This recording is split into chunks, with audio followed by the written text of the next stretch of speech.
sino que vive para interpretar y contribuir a nuestra vida cotidiana. Y una de esas preguntas que pienso que son indispensables es cómo se construye la identidad nacional, o las identidades nacionales, y siendo más específico, cómo se construye la identidad de un territorio en particular.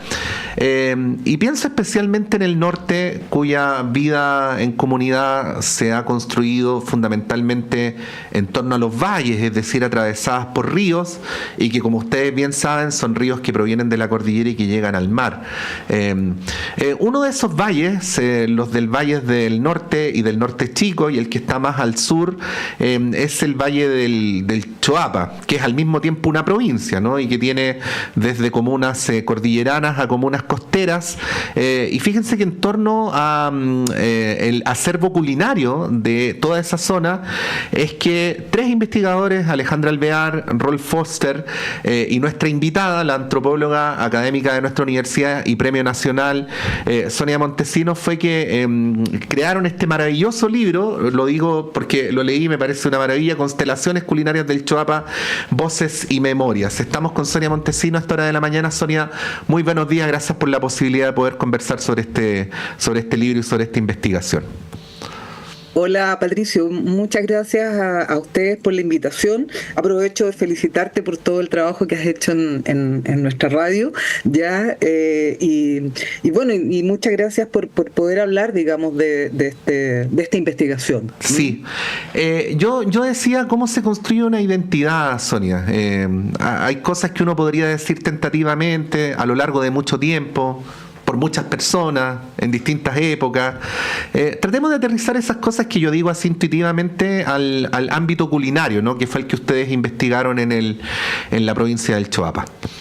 Sí, mire, lo que pasa es que, bueno, creo que hay que hacer como un paréntesis, ¿sí? que explique, digamos, un poco el tema de la alimentación y de las identidades, ¿no? Creo que hay algo, porque normalmente se ve esto como, qué entretenido, sí, estudian las comidas, ya, como una cosa muy light, ¿no? Claro. Pero esto tiene una profundidad. Imagínate que nos especificamos muchas veces como comillas humanos por fabricar nuestra comida, ya, por producir también, ¿no es cierto?, aquellos elementos que conforman la alimentación. Entonces, las aristas que tiene la alimentación, y sobre todo la antropología de la alimentación, que esta es la mirada, digamos, que tiene este libro, ya lo que hace, ¿no es cierto?, es develar cuáles son las estructuras, en el fondo, ya por un lado simbólicas, pero también económicas, sociales y políticas, que hay en el acto de comer. Y por lo tanto, entonces, como eso se asienta en un territorio, la dimensión simbólica de las identidades está muy fuertemente marcada, ¿no? Hay una frase muy cliché, que la usa todo el mundo, que somos lo que comemos, ¿ya? Bueno, ahora podemos discutir después si efectivamente ya en nuestra etapa contemporánea podemos hablar de eso. ¿Ya? Una cosa que quisiera explicitar, Patricio, es que nosotros habíamos estado investigando en la región de Coquimbo justamente los patrimonios alimentarios, ¿ya? Y entonces los valles, cada uno de los valles que conforman la región de Coquimbo, tienen identidades específicas también, y eso es muy, muy notable, ¿ya? Y aun cuando hay sistemas que son productivos, digamos, que son similares, ya cada uno tiene su particularidad. Entonces el Valle del Choapa tiene esa particularidad que tú estabas hablando delante, y en ese sentido también yo quisiera destacar y agradecer la participación de Rolf Perster, ya, porque pudo darnos también todo este contexto histórico, aparte, bueno, también participó en las etnografías, y digamos, de manera muy importante, todo lo que tiene que ver con los archivos, ya, porque aquí hay, por eso este juego entre memoria, voces, historia, antropología, es una mezcla, ¿ya? Sí. Y bueno, Alejandra también, que participó en todo lo que tiene que ver con el trabajo de campo, así que creo que esa compañía ya fue muy... Sí, le mandamos saludos a Rolls y un abrazo a Alejandra, por quien tengo un cariño especial por motivos de la vida, ¿no? Porque la conozco, Sí. así que ¿a qué negarlo? Sonia, a propósito de lo que tú decías, somos lo que comemos, déjame poner el siguiente contraste. No estoy seguro, si no es así, tómalo como una figura simbólica, ¿no? Pero imaginémonos que existe un líder en Los Vilos, ¿no? Y uno podría comprar en el líder de Los Vilos más o menos lo mismo que tú podrías comprar en el supermercado que queda cerca de tu casa o en el que queda cerca de la mía. Ahí el tema de patrimonio, de acervo, de particularidad desaparece, ¿no? Incluso hay quienes lo ven como una cosa positiva, es como, bueno, estandaricemos todo, en fin. Pero este trabajo de investigación que ustedes hacen y que tú describías como complejo, porque lo es, de alguna manera es una contribución a contrarrestar eso, ¿no? A resistir eso, a poner en valor eso que se ha acumulado a lo largo del tiempo. Bueno, hablemos de ese contraste, Sonia. Yo simplemente te lo señalo y te doy la palabra para que tú lo puedas desarrollar en lo peculiar en relación a la provincia del Choapa. Sí, bueno, mira, un tema muy importante justamente tiene que ver, ¿no es cierto?, con lo que tú también dijiste de alguna manera. Aquí se conjuntan tres elementos ya y que son muy contiguos en este territorio, y eso es lo importante. Nosotros tenemos el mar, ya tenemos el valle y tenemos la cordillera. Ya y tú sabes, ¿no?, que este es el espacio más angosto que tenemos ya en Chile. Entonces uno puede recorrer ya estos tres elementos. Entonces eso es algo muy importante de entender, porque entonces tienes también, ¿no es cierto?, las actividades de la pesca, la agricultura, la transhumancia, la minería, que ha estado toda la vida, digamos, ahí en ese sector. Después podemos hablar, digamos, de las características que tiene ahora, ya, pero han estado presentes, ¿no? Entonces, cuando uno dice estos patrimonios, ya, en primer lugar, los patrimonios son lo que las comunidades sienten, ya que son sus patrimonios, ¿no? Entonces, por ahí uno, digamos, entra ya a investigar esto, y claro, sin duda, digamos, todas las transformaciones que hay, como tú dices, vamos a entrar, digamos, a Los Vilos en ese supuesto, no sé, supermercado. Sí, claro. Ya, y efectivamente vas a encontrarlo estandarizado, que tiene que ver, digamos, con fenómenos también globales de la alimentación. Pero sin embargo, si tú entras a las casas, si tú vas a la caleta de Los Vilos, si tú empiezas a hablar con la gente, las historias culinarias, lo que además, ¿no es cierto?, están ellos reproduciendo, ¿sí? Y además con una voluntad, ojo, aquí hay también algo muy interesante, porque son fenómenos que las comunidades también entienden y toman la alimentación, como tú decías, como un elemento muchas veces también de resistencia, ¿ya? Los fenómenos de transformación también que hay en esa zona son bastante complejos. Sin embargo, no sé si te diste cuenta, digamos, en la lectura del libro, que lo que hay es esta metáfora de las constelaciones, ¿sí? Donde lo que se quiere decir con esta metáfora, por un lado, es cómo tú ordenas esos patrimonios culinarios, ¿no es cierto?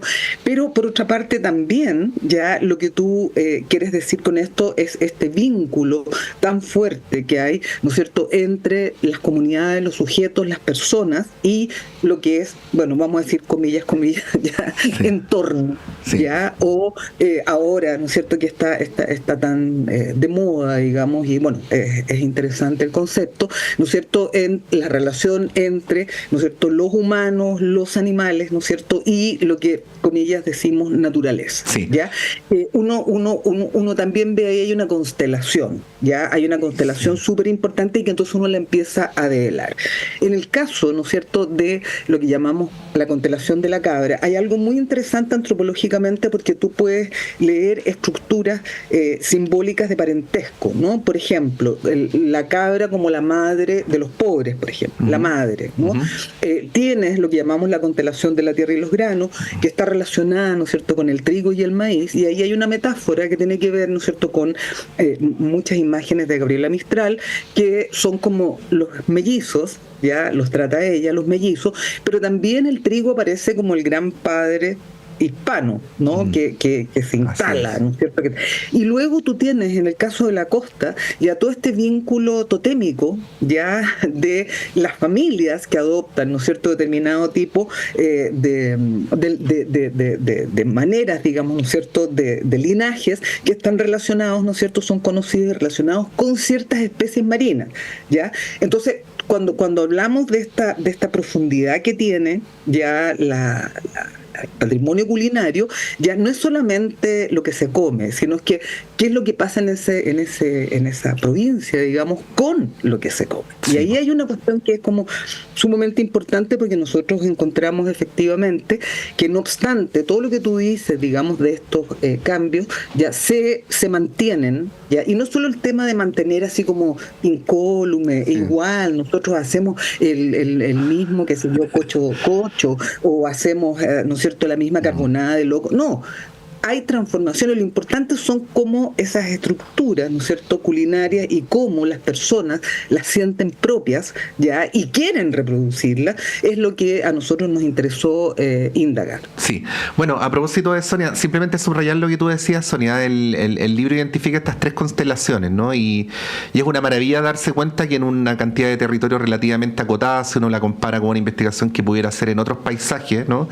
Se encuentra con estas 3 constelaciones en una provincia, un valle, apenas 4 comunas, que cada una tiene sus propias características.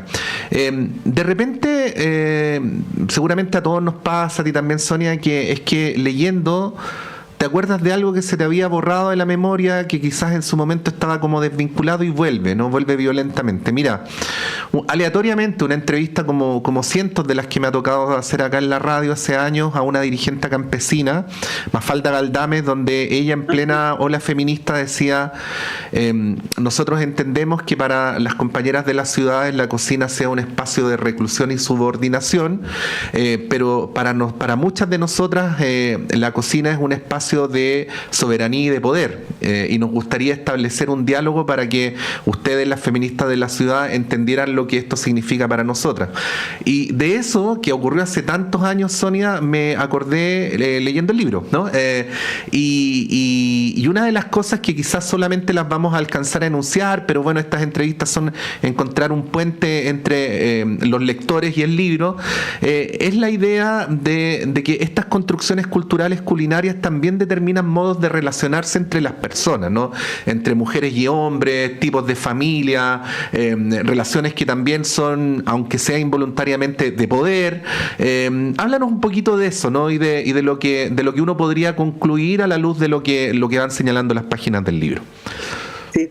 Bueno, yo creo que tú tocas un tema que es como súper relevante, digamos, porque efectivamente, digamos, muchas de las posturas feministas, ¿no es cierto?, también del siglo pasado, muy, muy fundamentalmente, encontraron en los espacios de la cocina, ¿no es cierto?, como un espacio de subordinación, ¿no? Porque era el confinamiento de las mujeres, básicamente, ¿no es cierto?, en lo que es la reproducción de la vida doméstica, cotidiana, etcétera, ¿no? Sin embargo, todo este último tiempo también han habido movimientos y formas de resignificar ya el sentido que tiene, sobre todo en América Latina, y eso es bien importante. Lo que Mafalda estaba diciendo es absolutamente cierto, porque la pregunta por cómo se construyen los micropoderes, digamos, ¿no es cierto?, en las vidas familiares de todos nosotros, ya es fundamental cuando uno habla de cocina, digamos, y cuando habla también de patrimonios, ¿ya? Y de patrimonios culinarios. ¿Por qué razón? Porque hay algo que uno encuentra, y esto no solamente en la provincia del Choapa, sino que por lo menos a lo largo de las investigaciones que nosotros hemos hecho, nos damos cuenta, digamos, de que eso es así, que son precisamente las mujeres, ya, las que preservan ya esa memoria, la transmiten, porque si no habría, digamos, patrimonio, si no hay transmisión, ya la transmiten y la van reproduciendo, ¿no es cierto? Ahora, básicamente pasa mucho también que se reproduce en momentos festivos, ¿ya? Pero también en, ¿no es cierto?, la vida cotidiana. Y entonces, claro, la gran pregunta que uno se hace en este momento, en la cual hay muchas amenazas, ¿no es cierto?, a todo lo que tiene que ver con la manera en que estamos habitando este mundo, ¿no es cierto? Ya como antropoceno, ¿no es cierto? Como lo llama Chakrabarti, es difícil pronunciarlo, ya, que estamos, digamos, ¿no es cierto?, ante esta amenaza de ser agentes geológicos, digamos, los seres humanos y transformar, ¿no?, el medio ambiente. Entonces, tienes a las mujeres, ya, que no obstante, ¿no es cierto?, están estas amenazas reales, ya, lo que hacen es una forma de resistencia. ¿Ya? Yo he dicho en algunas partes esta idea de que ahora conservar es revolucionario, ¿ya? Porque efectivamente nadie está en contra de los cambios ni las transformaciones, porque efectivamente la cultura es una transformación permanente. El punto es cuando empieza a perderse, sobre todo cuando hablamos de patrimonio culinario, la diversidad, ya, la diversidad de especies, cuando es imposible, ¿no es cierto?, y seguramente Mafalda lo debe haber planteado, digamos, en ese momento, ya, la dificultad de poder mantener, por ejemplo, ciertos cultivos, ya, porque porque están amenazados, porque no hay tierra, además, ¿no es cierto?, muchas veces. Entonces, claro, cuando tú ves, ¿no es cierto?, en esta provincia, cuando ves a las mujeres, ya, que mantienen y dicen, vamos a seguir con nuestra producción de queso, vamos a seguir con nuestras formas, por ejemplo, de chancar, de moler el trigo, de moler el maíz, ¿no?, de cosas que son absolutamente precoloniales, digamos, que uno diría, pero ¿cómo si ya está? Claro, podemos usar el molino, ¿ya? Podemos usar incluso ya la mini pimer, la podemos usar, sí, ¿ya? Pero lo que interesa, ¿no es cierto?, lo que nos interesa a nosotros más que ese gesto técnico, es el gesto de esa resistencia, digamos, a dejar ya esas formas que fueron transmitidas. Y ahí hay algo muy, muy poderoso, y en ese sentido yo creo que es un modo de leer ya muy importante lo que nos está pasando en estos momentos, que somos analfabetos culinarios. Ya en las ciudades hay analfabetismo culinario, y eso es grave, porque cuando tú eres un analfabeto, ya te pueden, comillas, vender cualquier cosa para comer, ya, y entonces ya los resultados los estamos teniendo. Si uno lo mira desde otra perspectiva, ya hay una serie de enfermedades que están asociadas, ¿no es cierto?, a las formas de alimentarnos, y hay un conjunto, ¿no es cierto?, yo diría, de fenómenos que nos llevan precisamente también a una uniformidad en las maneras de comer, ¿ya?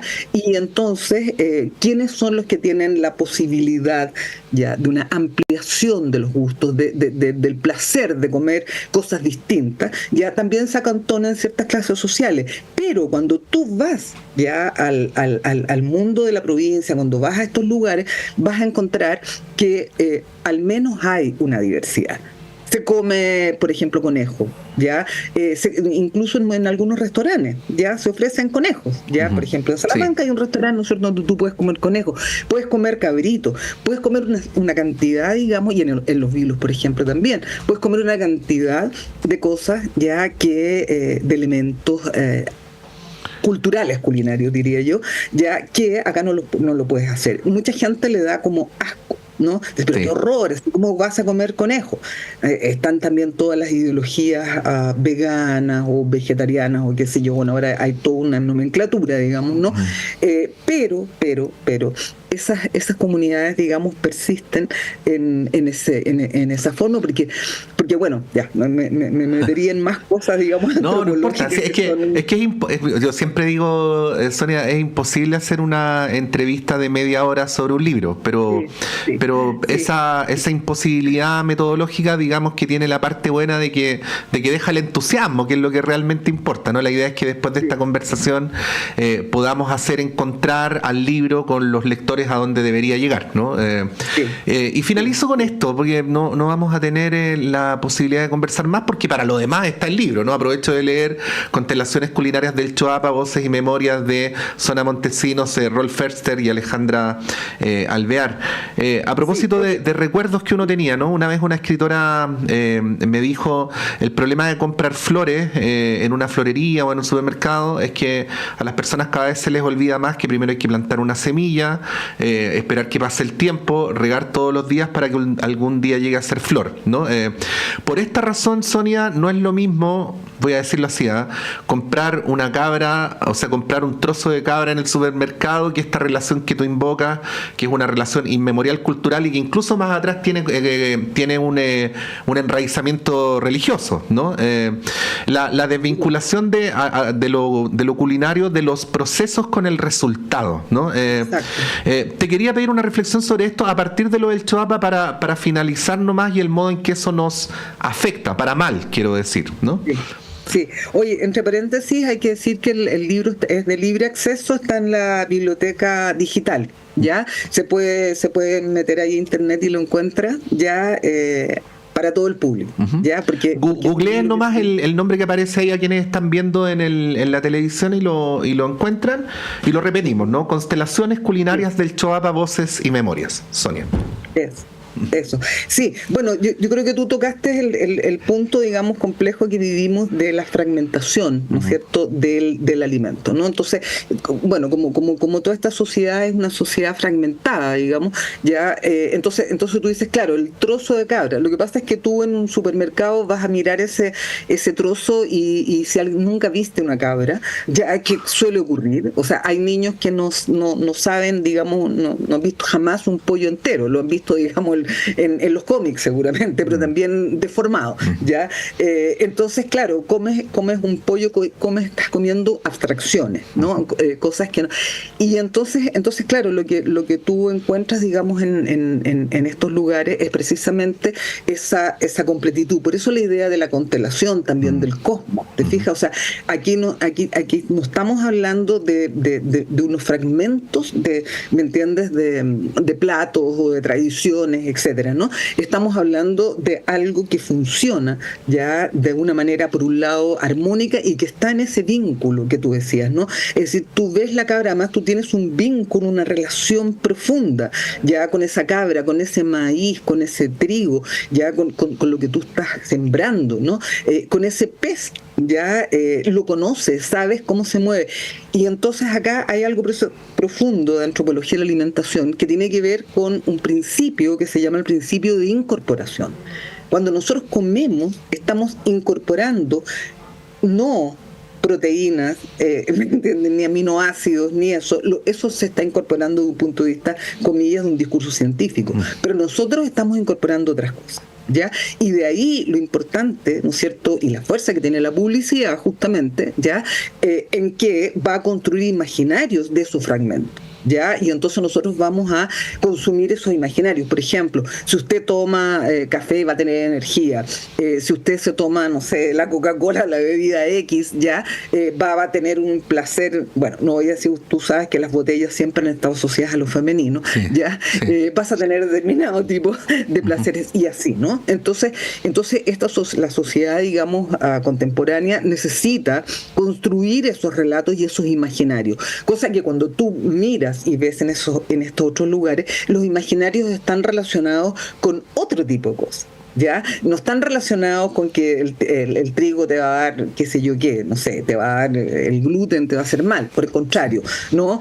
Va a estar asociado a la fertilidad, como el maíz, etcétera, ¿no? Entonces eso creo que es algo que deberíamos tomar en consideración y aprender. Sí. Pero sobre todo yo quiero recalcar, Patricio, esto de salir del analfabetismo culinario. O sea, creo que hay ahí una deuda de todo el mundo. No, es que no hay tiempo, entonces porque todos salen a trabajar, porque no sé qué, porque no sé cuánto, ya, y entonces yo creo que simplemente son excusas, ya, y el estar absolutamente, yo diría, dominado por un tipo de alimentación que se nos impone, ya, y del cual no tenemos tampoco la idea de sus consecuencias. Sí, que en lo más profundo del concepto nos deshumaniza, ¿no?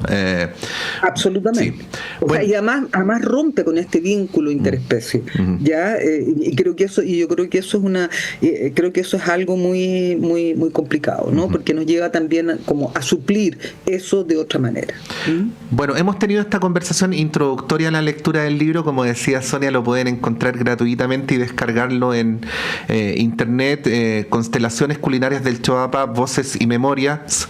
Hemos conversado con la antropóloga académica de la Universidad de Chile y Premio Nacional de Humanidades y Ciencias Sociales, Sonia Montesinos. Sonia, como siempre, muchas gracias por el libro, por la conversación, por la complicidad, y que tengas un buen día. Muchas gracias a ti y espero que sigan en esta maravillosa senda que usted ha abierto en nuestra universidad. Gracias, Sonia. Que estés muy bien. Chao, gracias. Y gracias a ti.